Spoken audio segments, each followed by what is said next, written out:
അപ്പോൾ നമ്മൾ ബാംഗ്ലൂർക്കുള്ള യാത്രയിലാണ്. അപ്പോൾ ചിത്രദുർഗയിലേക്ക് ഇനി 101 കിലോമീറ്ററാണുള്ളത്.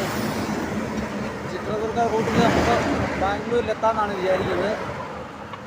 അപ്പോൾ ആദ്യത്തെ ടോൾ പ്ലാസ ഈ നാഷണൽ ഹൈവേ 50 ആദ്യത്തെ ടോൾ പ്ലാസ നമുക്ക് കിട്ടിയിട്ടുണ്ട്. അപ്പോൾ ഇവിടെയൊക്കെ ധാരാളം ധാബകൾ കാണാം. ഇതിപ്പോൾ രാവിലെ നമ്മൾ 3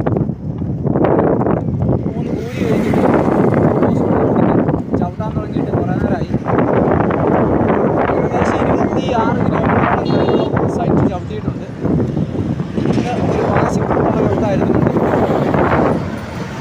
പിന്നെ ഫ്ലാറ്റ് റോഡും ആയതുകൊണ്ട് നമുക്ക് 23 കിലോമീറ്ററോളം ഇത് ചവിട്ടാൻ പറ്റിയിട്ടുണ്ട്.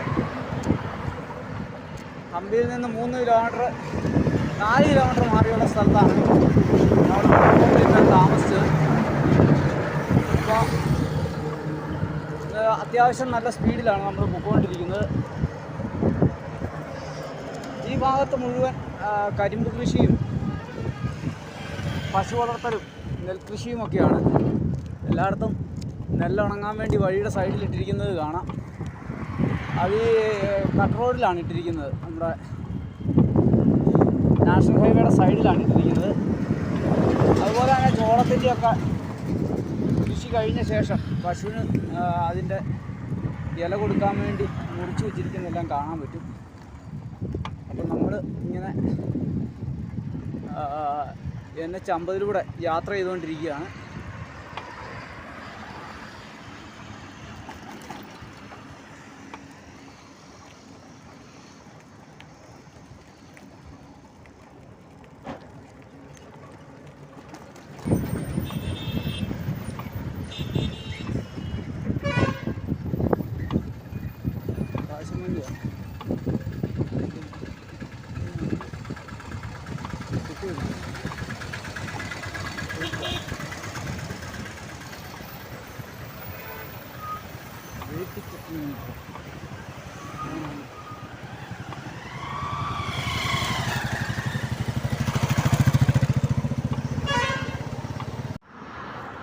നമ്മൾ പോണ വഴിയിൽ വളരെ മനോഹരമായ ഒരു തടാകം കണ്ടു. ഒരു റിസർവോയറൊക്കെയാണെന്ന് തോന്നുന്നു. റിസർവോയറല്ല, ഒരു തടാകമാണ്. അതിൻ്റെ അപ്പുറത്ത് മലനിരകൾ, നിറയെ പാറക്കെട്ടുകൾ. അപ്പോഴത്തെ ഇതിൻ്റെ ഉള്ളിൽ ഒരാൾ കിടപ്പുണ്ട്. പുള്ളി തണുപ്പ് കൊള്ളാൻ വേണ്ടി കിടക്കുകയാണ്. പിന്നെ ഇപ്പം ഞാൻ ഈ നിൽക്കുന്ന ഏരിയയിൽ നിറയെ കരടികളുടെ ആവാസ വ്യവസ്ഥയുള്ള സ്ഥലമാണ്. അപ്പോൾ സൂക്ഷിച്ചൊക്കെയാണ് പോകുന്നത്. അങ്ങകലെ ആൾക്കാർ ചൂണ്ടയിടുന്നതൊക്കെ കാണാം.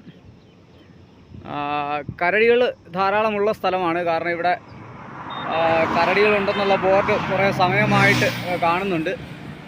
അപ്പോൾ നമ്മൾ ബാംഗ്ലൂർ ലക്ഷ്യമാക്കിയാണ് പൊയ്ക്കൊണ്ടിരിക്കുന്നത്. ബാംഗ്ലൂരിൻ്റെ ഔട്ടർ ഏരിയ കാണുന്നതിന് വേണ്ടിയാണ് നമ്മൾ പോകുന്നത്. അപ്പോൾ ഈ തടാകം നല്ല രീതിയിൽ സംരക്ഷിച്ചിട്ടുണ്ട്.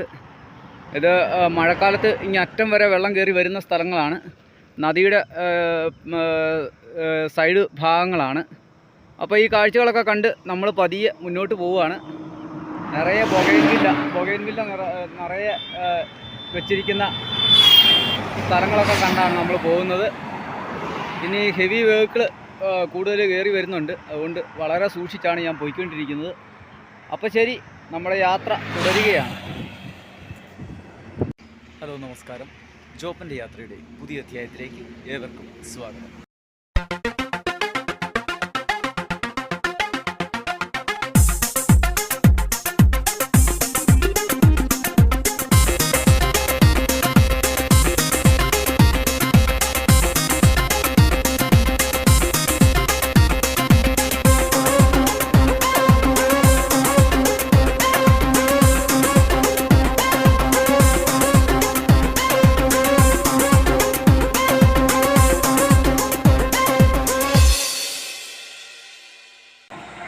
കരടിയും പുലിയും ഒക്കെ കാണാൻ സാധ്യതയുള്ള ഒരു റിസർവ് ഫോറസ്റ്റിൽ കൂടിയാണ് ഞാനിപ്പോൾ യാത്ര ചെയ്തുകൊണ്ടിരിക്കുന്നത്. ഇവിടെ ധാരാളം ബോർഡുകൾ കാണുന്നുണ്ട്. കരടിയും പുലിയും, പുള്ളിപ്പുലിയും കരടിയും ഉള്ള ഏരിയ ആണ്. സൂക്ഷിച്ചു പോകണം, പതിയെ പോകണം എന്നൊക്കെ എഴുതി വെച്ചിട്ടുണ്ട്. അപ്പോൾ ഞാൻ നോക്കിയിട്ട് ആരെയും കാണുന്നില്ല. കാണുവാണെങ്കിൽ ഒന്ന് സംസാരിച്ചിട്ട് പോകാമെന്ന് വിചാരിച്ചാണ് നമ്മുടെ യാത്ര. അതേ സമയത്ത് ഈ സൈഡിൽ ഇത് വെള്ളത്തിൻ്റെ ആണോ അതോ ഗ്യാസിൻ്റെ ആണോ ലൈൻ ഇങ്ങനെ പോകുന്നതാണോ? വലിയ ലൈനാണ് കേട്ടോ.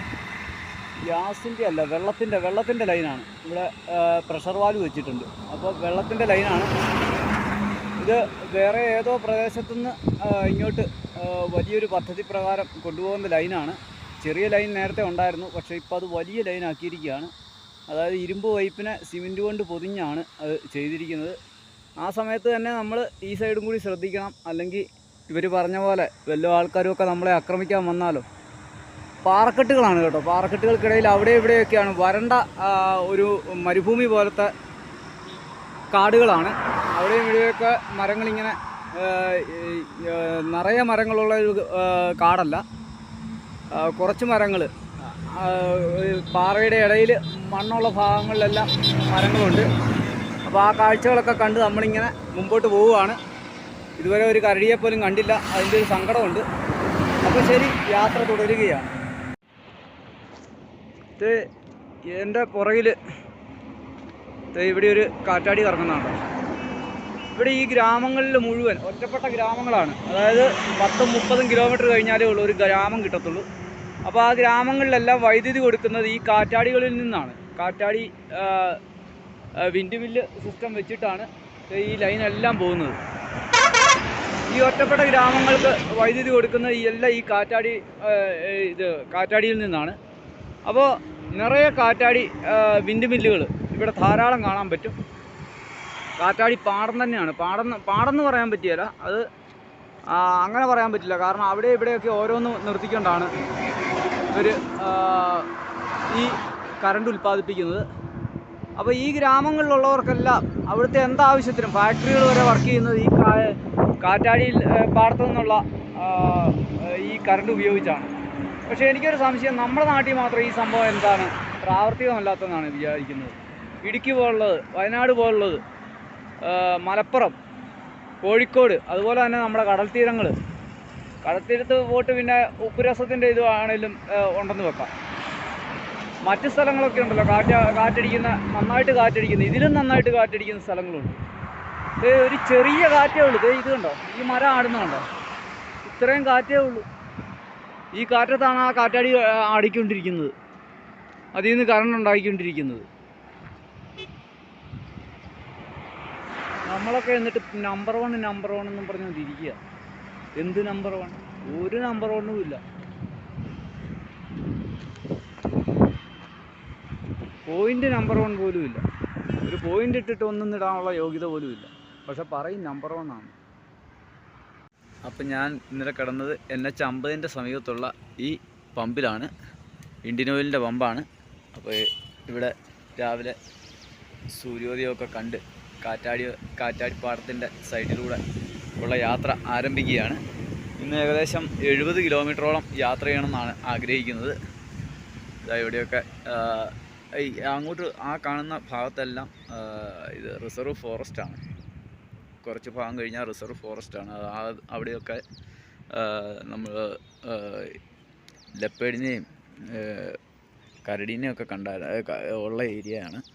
അപ്പോൾ ആ ഏരിയയിൽ കൂടിയാണ് ഇന്നലെ രാത്രി കടന്നു വന്നത്. വന്ന വഴിക്ക് ഹൈവേയിൽ ഒരാളുടെ കാറിൻ്റെ ടയർ പഞ്ചറായതുകൊണ്ട് അദ്ദേഹം രാത്രിയിലാണ് അദ്ദേഹം ചെയ്തുകൊണ്ടിരിക്കുന്ന സമയത്ത് അദ്ദേഹത്തെ ഒന്ന് ഹെൽപ്പ് ചെയ്യാൻ കൂടി. അപ്പോൾ പുള്ളിക്കൊരു അതിശയമായിപ്പോയി. ബാംഗ്ലൂരുകാരനാണ്. അദ്ദേഹത്തിൻ്റെ വണ്ടിയുടെ ടയറൊക്കെ മാറ്റിയിട്ട് കൊടുത്ത് അങ്ങനെ യാത്ര ചെയ്യുകയായിരുന്നു ചെയ്തത്. അപ്പോൾ അതുകൊണ്ട് കുറേ താമസിച്ചാണ് ഞാൻ വന്നത്. സാറിന് ഞാനൊരു ഇരുട്ടി വീണ് കഴിയുമ്പോഴേ അടുത്ത പെട്രോൾ പമ്പിൽ കയറുന്നതാണ്. പക്ഷേ ഇന്നലെ ഏകദേശം 8 മണിയോളമായി ഞാൻ ഈ പെട്രോൾ പമ്പിൽ വന്നപ്പോൾ. ഒന്നാമതേ കാട് പ്രദേശം, നമ്മുടെ നാട്ടിലെ പോലെ തിക്ക് ഫോറസ്റ്റ് അല്ല. അവിടെയും ഇവിടെയൊക്കെ പാറക്കെട്ടുകളാണ്. പാറക്കെട്ടുകളുടെ ഇടയിൽ മരങ്ങൾ നിൽക്കുന്ന കാടാണ്. അപ്പോൾ അതൊക്കെ കവർ ചെയ്ത് ഞാൻ ഇന്നലെ ഇവിടെ എത്തിയപ്പോൾ 8 മണി കഴിഞ്ഞ്. അപ്പോൾ ഇവരോട് ചോദിച്ചപ്പോൾ ഇവർ ഇവിടെ കിടന്നോളാൻ പറഞ്ഞ്. അങ്ങനെ പിന്നീട് അവർ എനിക്ക് ഇവിടെ അവർ ചെറിയൊരു പാർട്ടി നടത്തിയിട്ടുണ്ടായിരുന്നു. അതിൻ്റെ ഭാഗമായിട്ടുള്ള ഫുഡൊക്കെ എനിക്ക് തന്ന്. ഇവിടെ 2 മക്കളുണ്ടായിരുന്നു, അവർ നല്ല ഉറക്കമാണ്. അപ്പോൾ അവരൊക്കെ നമ്മളോട് ഭയങ്കര സഹകരണമായിരുന്നു. അപ്പം ഈ പമ്പിൽ നിന്ന് ഞാൻ രാവിലെ യാത്ര തിരിക്കുകയാണ്. അപ്പോൾ നമുക്ക് യാത്രയിൽ കാണാം. ബൈരളി എന്നുള്ള ഒരു ഗ്രാമമാണിത്, ഇവിടുത്തെ ആൾക്കാരാണിത്. അപ്പം ഞാനൊരു ചായ കുടിക്കാൻ വേണ്ടി ഈ കടയിൽ കയറിയതാണ്. അപ്പോൾ എല്ലാവരും വന്ന് നമ്മളെയൊക്കെ പരിചയപ്പെട്ടു. കുഞ്ഞി ബിസ്ക്കറ്റൊക്കെ തിന്നിട്ട് കിടക്കുന്നുണ്ട്. ആണോ? ബിസ്ക്കറ്റ് തിന്നിട്ട് കിടക്കുകയാണോ? ആണോ?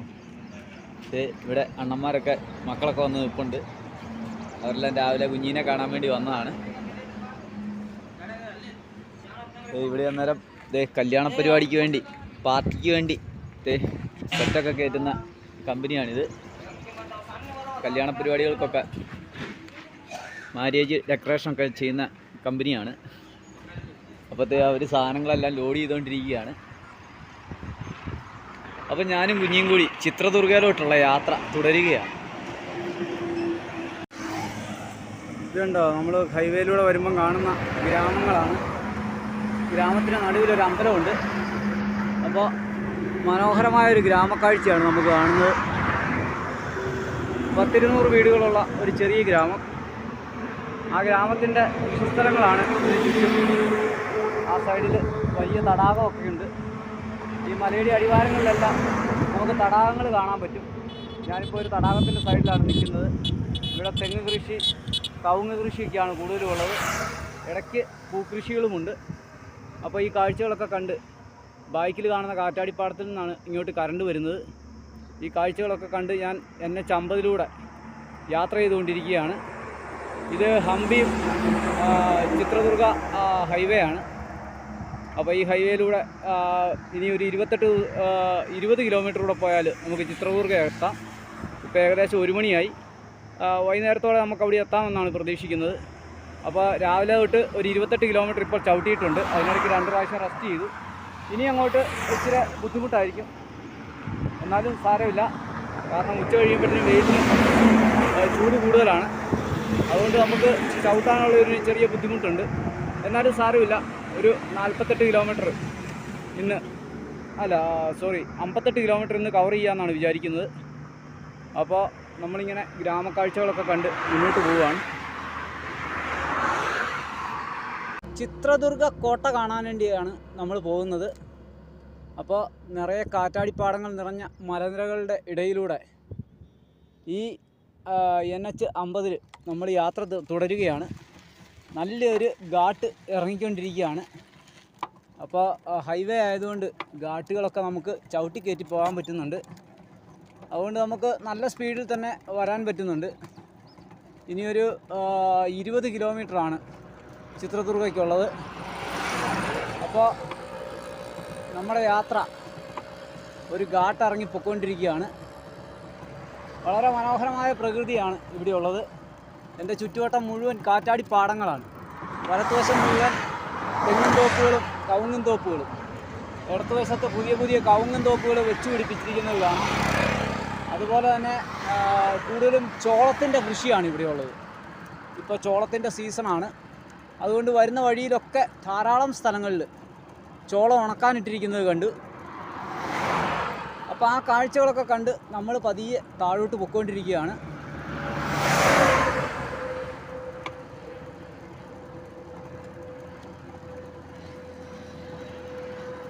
ഇവിടുത്തെ ചുവന്ന മണ്ണാണ്.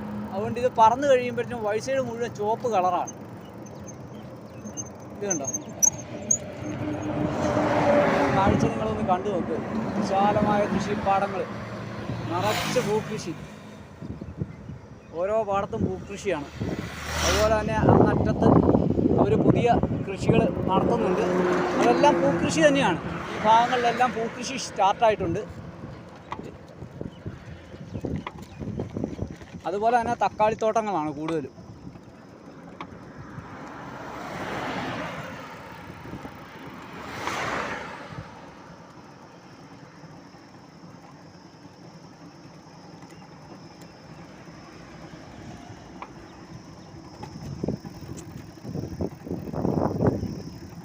അപ്പോഴത്തെ താഴെ കൃഷിസ്ഥലങ്ങളൊക്കെ കാണാം. നിറയെ കവുങ്ങും തെങ്ങുമാണ്.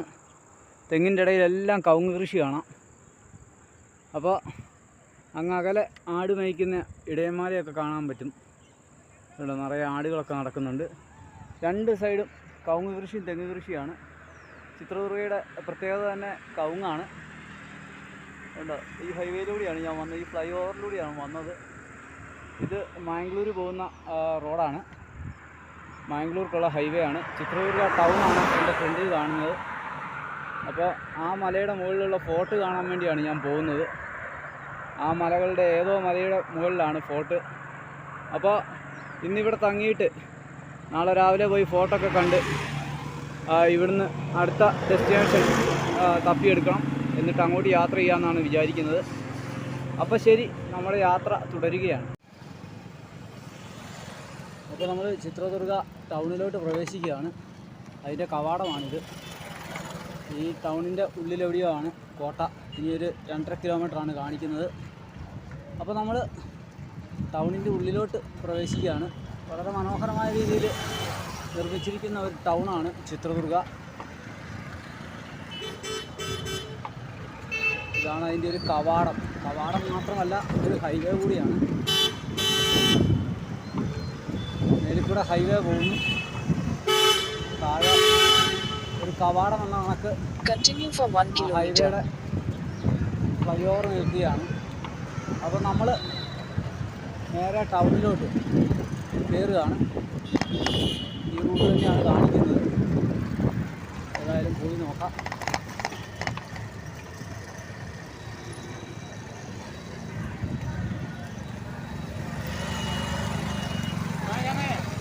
ओ फोर्थ देख रहे हैं हाँ केरला से मैं फोर्ट देखने के लिए जा रहा हूँ. पूरा कश्मीर रहेगा फोर्ट. हाँ अभी बंद है, कल सुबह जाएगा. अभी एक कोई पेट्रोल पंप में. किधर रहते हैं? पेट्रोल पंप में. पेट्रोल पंप में रहते हैं.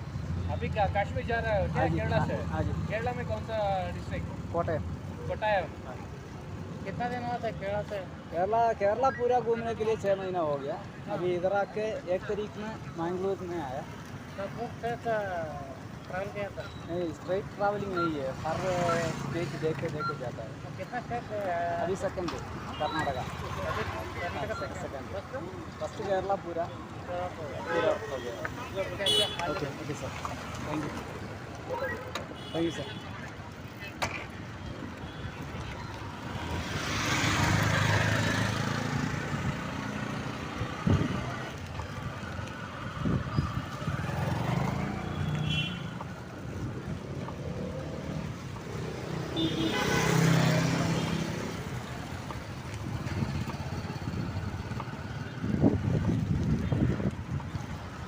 അപ്പോൾ ഇവിടെ വന്നപ്പോഴത്തേനും ഒരു പെട്രോൾ പമ്പിൽ പോയി ചോദിച്ചപ്പോഴത്തേനും അവർ നൈറ്റ് ഇല്ല, അതുകൊണ്ട് അതോടെ കിടക്കാനുള്ള ബുദ്ധിമുട്ടുണ്ട്.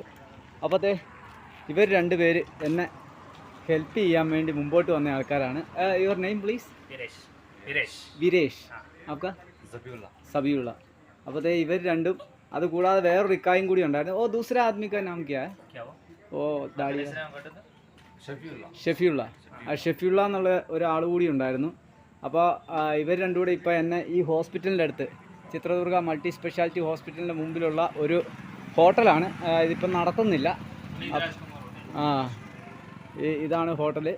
അപ്പോൾ ഈ ഹോട്ടലിൽ കൊണ്ടുവന്നാക്കിയതാണ്. കാരണം ഇതിപ്പം നടത്തുന്നില്ല. അതുകൊണ്ട് ഇവിടെ കിടക്കാനുള്ള സൗകര്യമൊക്കെ അടിപൊളിയാണിത്. ഇതുണ്ടോ, ഒരു റൂം തന്നെ നമുക്കുണ്ട്. അതിൻ്റെ മേളിൽ കയറി, ഈ സ്ലാബിൻ്റെ മേളിൽ കയറി സുഖമായിട്ട് കിടന്നുറങ്ങാം. അപ്പോൾ കുഞ്ഞിനെ ഇവിടെ വെച്ച് കൂട്ടുകയും ചെയ്യാം. അപ്പോഴത്തെ ഇവർ വലിയ ഉപകാരമാണ് നമുക്ക് ചെയ്തത്. Thank you bro, thank you very much. Thank you. Okay.